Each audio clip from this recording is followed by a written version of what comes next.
حضرت صلی اللہ علیہ وآلہ وسلم کی والدہ محترمہ حضرت آمنہ رضی اللہ تعالی عنہا قریش کے قبیلہ بنی زہرا کے سردار کی بیٹی تھی۔ والد مکرم حضرت عبداللہ تجارت کر کے روزی کماتے تھے۔ شادی سے چند ماہ بعد ایک تجارتی سفر سے واپس آ رہے تھے کہ مدینہ منورہ میں انتقال ہو گیا۔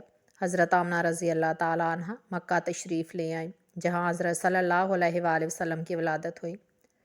آپ کے دادا عبدالمطلب نے خانہ کعبہ میں لے جا کر محمد صلی اللہ علیہ وآلہ وسلم کا نام محمد رکھا، جو عرب والوں کے درمیان بہت عجیب تھا۔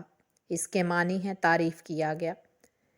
دادا کی نیت بھی یہی تھی کہ ان کے پوتے کی تعریف ساری دنیا میں ہو۔ عرب میں اس وقت دستور تھا کہ پیدائش کے بعد شرفا اپنے بچوں کو کسی دیہاتی داعیہ کے حوالے کر دیتے، جو انہیں لے جا کر گاؤں میں چلی جاتی۔ اس طرح کھلی ہوا میں تندرست رہنے کے علاوہ بچوں میں اہل عرب کی حقیقی خصوصیات بھی پیدا ہو جاتی اور وہ خالص عربی زبان سیکھ لیتے۔ چنانچہ ولادت کے 6 ماہ بعد حضرت صلی اللہ علیہ وآلہ وسلم قبیلہ بنی سعد کی ایک خاتون حلیمہ کے سپرد ہوئے۔ بنی سعد اپنی فصاحت میں مشہور تھے اور اکثر روایات کے مطابق حضور صلی اللہ علیہ وآلہ وسلم اس امر پر ہمیشہ مسرت اور اطمینان کا اظہار کرتے کہ ان کی زبان بنی سعد کی زبان ہے۔ تقریباً 6 سال تک حلیمہ سعدیہ نے آپ کی پرورش کی، اس کے بعد واپس لا کر والدہ کے حوالہ کر دیا۔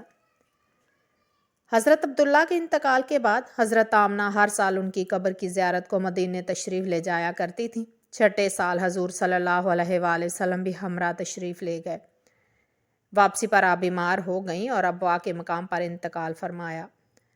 والد ماجد تو پیدائش سے پہلے ہی چل بسے تھے۔ 6 سال کی عمر میں والدہ کا سایہ بھی سر سے اٹھ گیا۔ حضرت صلی اللہ علیہ وآلہ وسلم کے دادا عبدالمطلب کو شروع ہی سے آپ کے ساتھ بہت محبت تھی۔ ماں کے انتقال کے بعد انہوں نے حضور صلی اللہ علیہ وآلہ وسلم کو اپنی سرپرستی میں لے لیا اور نہایت شفقت سے پرورش کرنے لگے۔ لیکن 2 سال کے بعد وہ بھی رحلت فرما گئے اور انتقال سے پہلے حضور صلی اللہ علیہ وآلہ وسلم کو ان کے چچا حضرت ابو طالب کے حوالے کر گئے۔ چچا نے یتیم بھتیجے کی پرورش ماں کی طرح کی، بلکہ حضور صلی اللہ علیہ وآلہ وسلم کو اپنی اولاد سے بھی زیادہ عزیز رکھا۔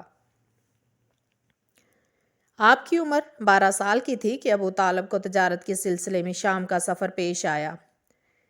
جدائی کے خیال سے حضور صلی اللہ علیہ وآلہ وسلم کی آنکھوں میں آنسو آ گئے، اس لیے ابو طالب آپ کو بھی ہمراہ لے گئے۔ بیان کیا جاتا ہے کہ جب یہ قافلہ بصرہ پہنچا تو عیسائیوں کے راہب بحیرہ نے حضور صلی اللہ علیہ وآلہ وسلم کے نبی آخر الزمان ہونے کی پیش گوئی کی۔ شام کے سفر کے دوران میں آپ نے عیسائیوں اور یہودیوں کی عادات و رسومات کا اچھی طرح مطالعہ فرمایا اور ان کے مشہور مقامات اور تاریخی کھنڈرات دیکھے۔ 15 سال کی عمر میں حضور صلی اللہ علیہ وآلہ وسلم نے ایک جنگ میں حصہ لیا، جسے حرب فجار کہتے ہیں، اس لیے کہ یہ لڑائی ایام الحرام میں ہوئی تھی، جن میں لڑنا منع ہے۔ قریش اور بنی قیس کا آپس میں مقابلہ تھا، اور اگرچہ قریش سچائی پر تھے، تاہم حضور صلی اللہ علیہ وآلہ وسلم نے کشت و خون میں حصہ نہیں لیا۔ آپ صرف دشمنوں کے پھینکے ہوئے تیر اٹھا اٹھا کر اپنے چچاؤں کو دیتے تھے۔ لڑائی کا خاتمہ بالآخر صلح پر ہوا۔ اس جنگ کے کچھ عرصہ بعد قریش کے سب قبیلوں نے آپس میں ایک عہد کیا کہ ملک میں ہر طرح سے امن و امان قائم کرنے کی کوشش کریں گے اور مکہ میں آئے ہوئے مسافروں، غریبوں اور مظلوموں کی مدد کریں گے، خواہ وہ کسی قبیلہ کے ہوں۔ حضرت صلی اللہ علیہ وآلہ وسلم نے بھی اس معاہدہ میں شرکت کی اور اس پر اتنا ناز تھا کہ زمانہ رسالت میں بھی فرمایا کرتے تھے کہ اس معاہدہ کے مقابلے میں اگر مجھ کو سرخ رنگ کے اونٹ بھی دیے جاتے تو میں نہ لیتا، اور آج بھی اپنے معاہدے کے لیے کوئی بلائے تو میں حاضر ہوں۔ اس معاہدے کا نام حلف الفضول رکھا گیا، اس لیے کہ ایک دفعہ پہلے بنی جرہم کے 3 سرداروں نے اپنی ایسی تحریک کی تھی، ان تینوں کے ناموں میں لفظ فضل مشترک تھا۔ حلف الفضول کے نام سے ان کی یاد بھی تازہ ہو گئی۔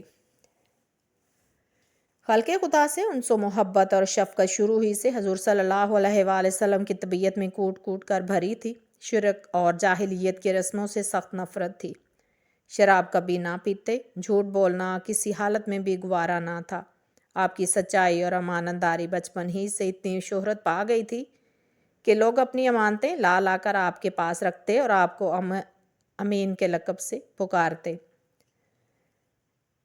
جوان ہونے پر حضور صلی اللہ علیہ وآلہ وسلم نے اپنی معاش کے لیے تجارت کا کاروبار شروع کیا اور آبائی شغل اختیار کیا، اور اس سلسلے میں شام، بصرہ اور یمن کے متعدد سفر کیے۔ ہمیشہ معاملہ کی صفائی اور ایمانداری کو مد نظر رکھتے اور عہد پر قائم رہتے۔